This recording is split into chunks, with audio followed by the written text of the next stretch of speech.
In case you haven't heard, the U.S. House of Representatives passed a bill on Wednesday that could ban TikTok. Now, personally, I don't have a TikTok account. I don't use TikTok. I don't care for much of social media. I've deleted my Facebook account years ago. Well, actually, a couple of years ago. I kept it up until a couple of years ago and finally said enough. But, and I do have a Twitter account, I will admit to that, but I do not run it on my phone. I just pop in and check once or twice a day to see what's going on. And I agree with the concerns that have been voiced and have been used to argue for the passage of this bill, that it is probably a tool for bad purposes from a foreign adversary, that being China. But that being said, let's talk a little bit more about what this type of action actually means.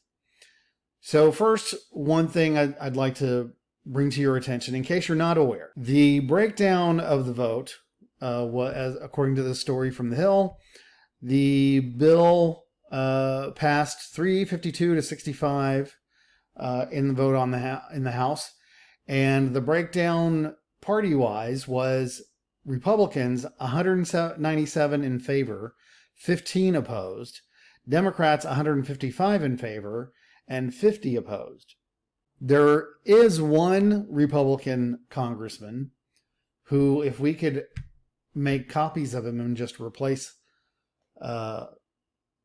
at least the Republicans, if not the entire House of Representatives, or in the entire elected offices. If we could just multiply this guy by about 500, this country would probably be in much better shape right now.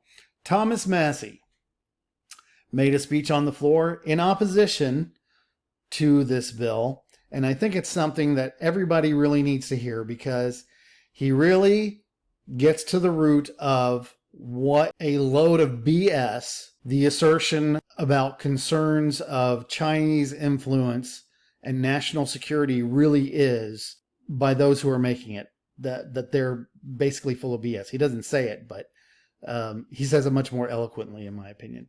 So I'd like us to watch it together. I'm going to pause it and make some comments, and let's see what Representative Massie has to say. The gentleman from Kentucky is recognized. Thank you, Mr. Speaker. I know the other side is sincere, and we've not questioned that. Okay, I just want to stop, and I know he's being gentlemanly, and this is how things are supposed to be done in government.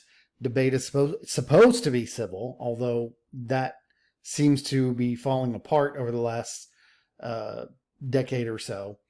And he's saying that the intent is that there's good intentions by those who are introducing this bill. I don't agree with that. I don't believe that at all.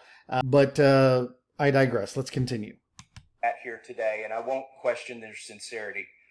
In fact, I think they've identified at least 3 problems that we have in America: moral decay of our society, invasion of Americans' privacy, and our competitiveness with China. But in this case, their cure is worse than the diseases. You know, there are ways to get at these root problems. We just haven't taken it upon ourselves to address those root problems with actual legislative solutions that have been put forth here in Congress. For instance, Mr. Warren Davidson's The Fourth Amendment is Not for Sale Act would put a strong stake in the ground to protect Americans' privacy.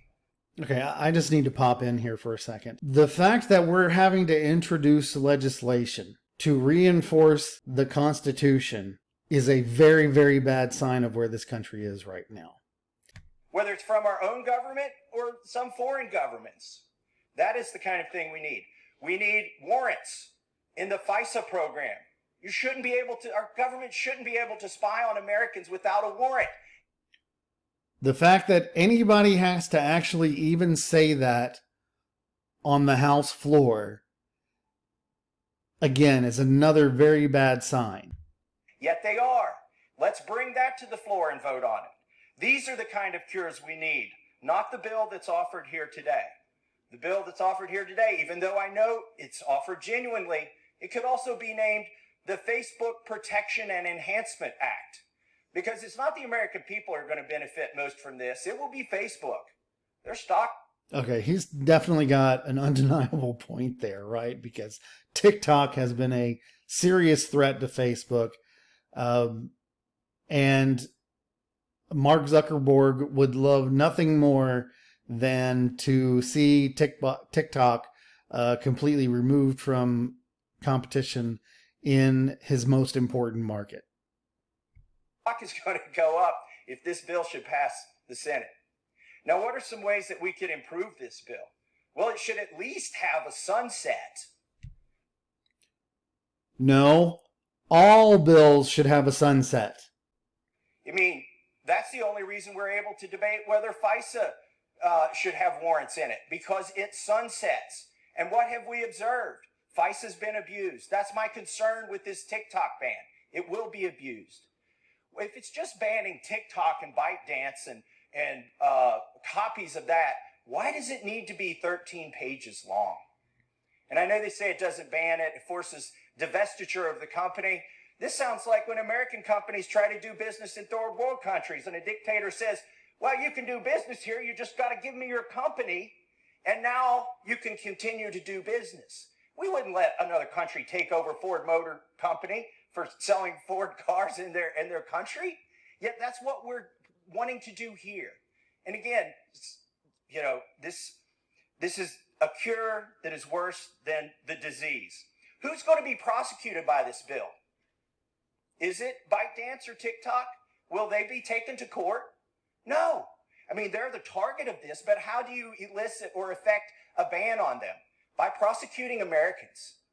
I think that's really one of the most important points here that the congressman makes. This is going to be used against the American people. And the real purpose behind this is to discourage dissent. This is really the purpose behind this. It's to silence dissent. It's to shut down avenues for freedom of expression and to limit the public sphere. Way you can ban, again, in my opinion, TikTok and the other companies from being here is to say what this bill says, which is we will bring civil action. The government will bring a civil action suit against you if you so much as host them here. If you have an app store that allows them to be here, you're an American or an American company, and you will be the target of this bill. Those are the only people who can be pursued under this bill. And I know it's in order to go after TikTok, or so they say. Well, I would just close by saying that, you know, we're sitting here with... And this, to me, is almost just as important a point. Please listen to this part carefully. Phones made in China. We're wearing suits made in China. We drove cars here with chips that are made in China. And they're our foreign adversary. And by golly, we're going to do something about it. What are we going to do? We're going to tell Americans they can't put a piece of software on their computer. They can't go to certain websites that the president designates.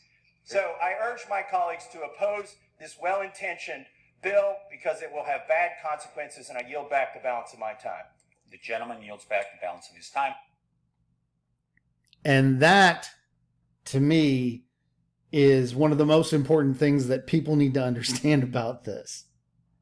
It's just a load of BS, right? If they're really that concerned about China, Chinese influence, Chinese spying, we've got Chinese stuff everywhere. And if you've tumbled down the rabbit hole at all and done any research on this, you'll find that these same people have been involved in turning China into what it is today. To be concerned about Chinese infiltration at this point when we're surrounded by Chinese stuff all around us 24/7 is, well, it's BS.